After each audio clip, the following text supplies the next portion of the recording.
นกกดบ่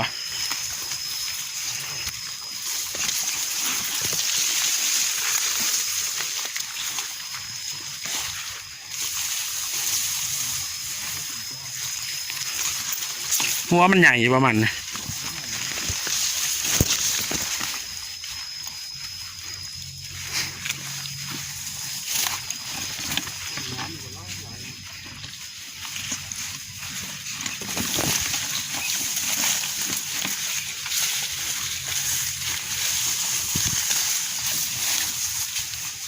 โอ้ยน้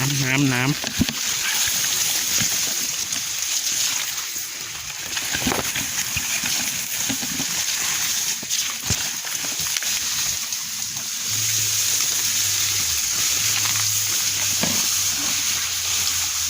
ก้อนนี่บ่มีบ่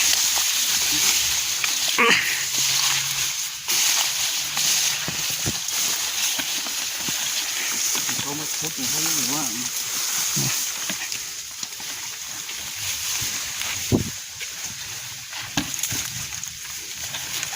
คิดแรกว่าสูงใหม่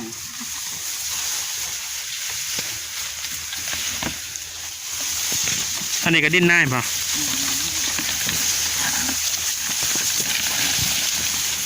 โอ้มาบุบบักมันเนี่ย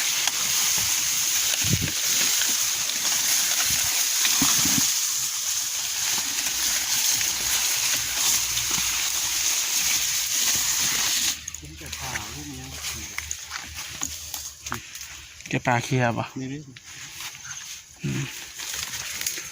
คุ้มเก่านะ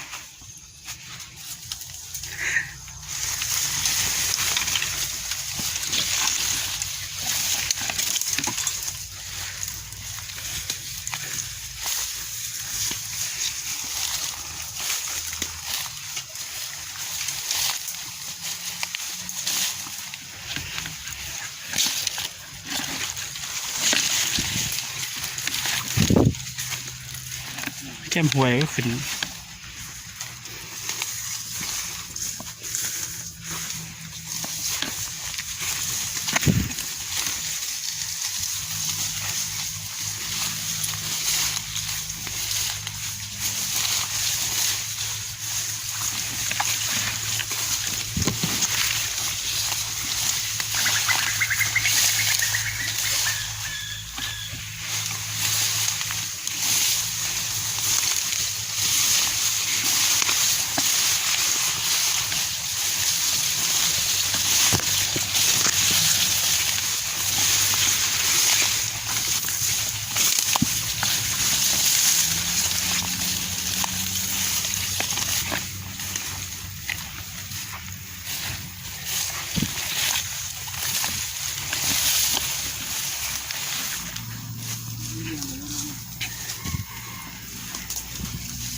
ไม่หน่อเดียวเนี่ย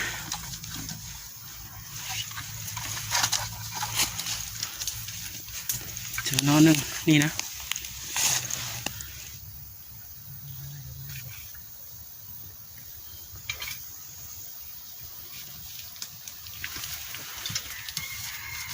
สองได้ลงนี่นอนหนึ่ง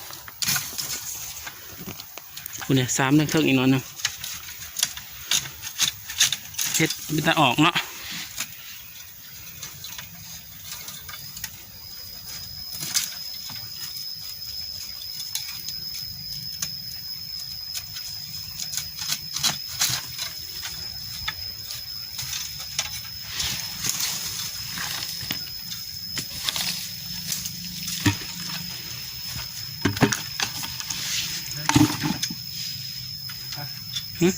ปูทั้งในครับ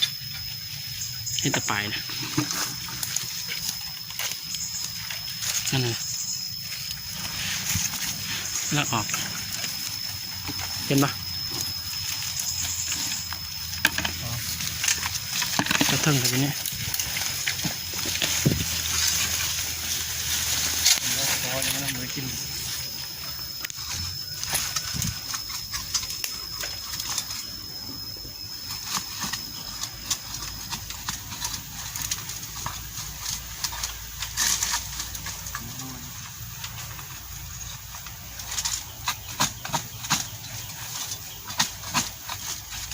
ก่ปะ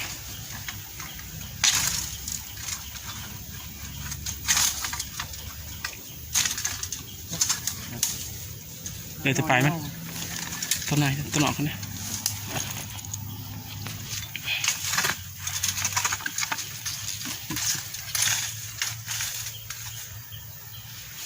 สั่นเลยให้นอน เนี่ยต้นออก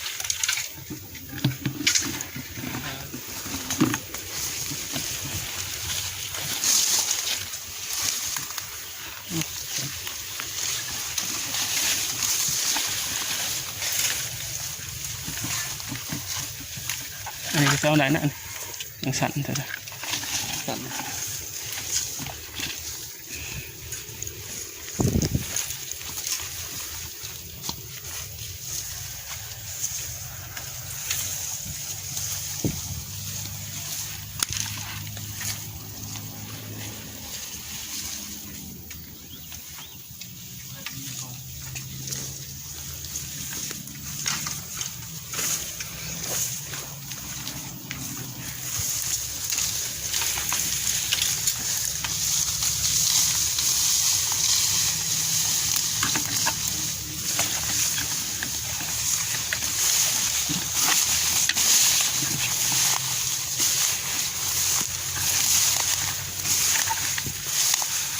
ให้มันตันหยาเจ้านะ ตัดหน้าทางอย่าง โอ้จะย้อนยาวเนี่ย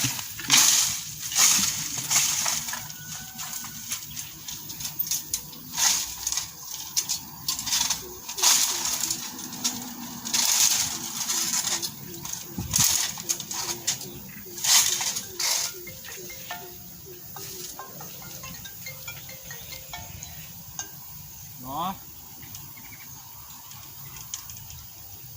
หายมา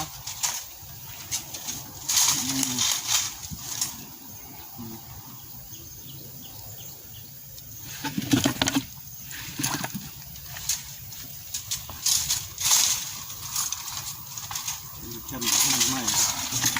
ใช่ครับ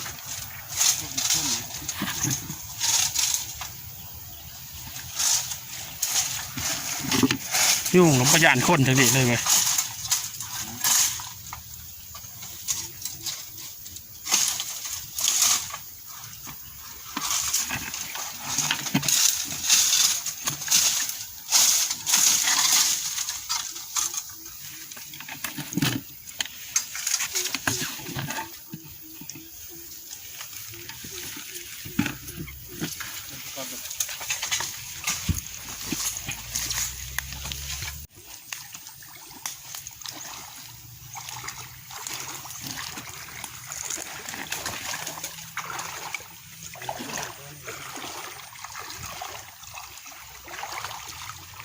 ก้อนนั้นน่าจะไล่เลย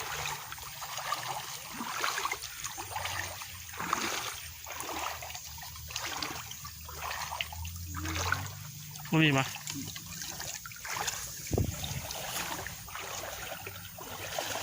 น่าซองหล่อทรงเลยเนาะ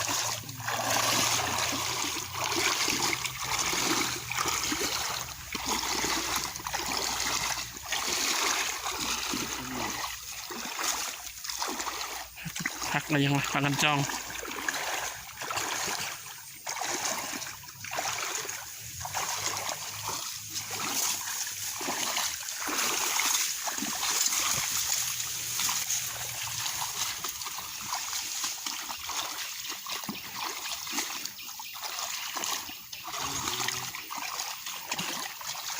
กากินถึงเนาะจังหนามันไล่มาจะใส่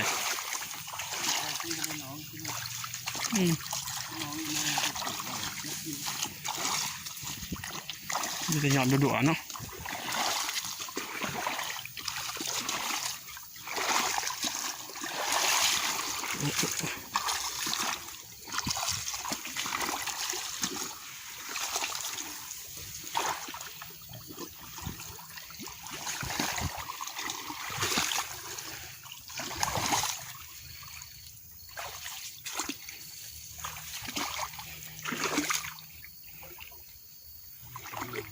ตรงนี้เอาหานะ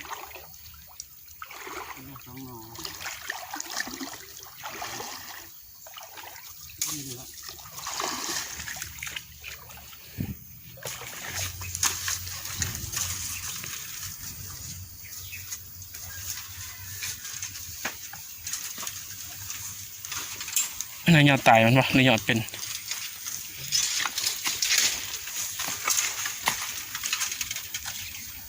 โอ้นะยอดเลยนะ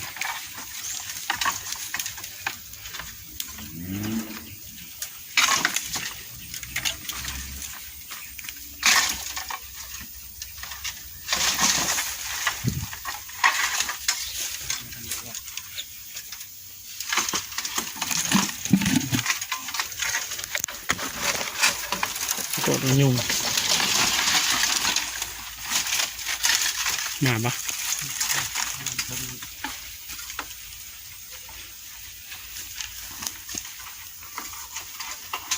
ไม่ได้หยอดนะคุณนะลุง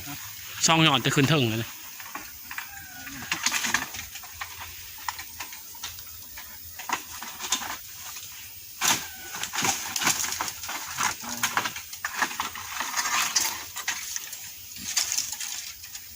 เขาในปะ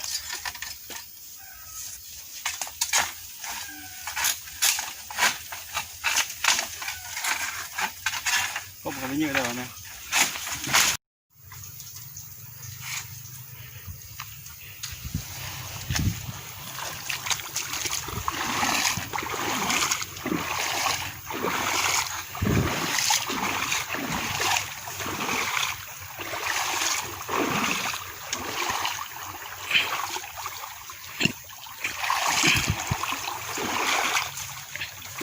หยอดใหญ่ใช่ปะ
นอนใหญ่เจ้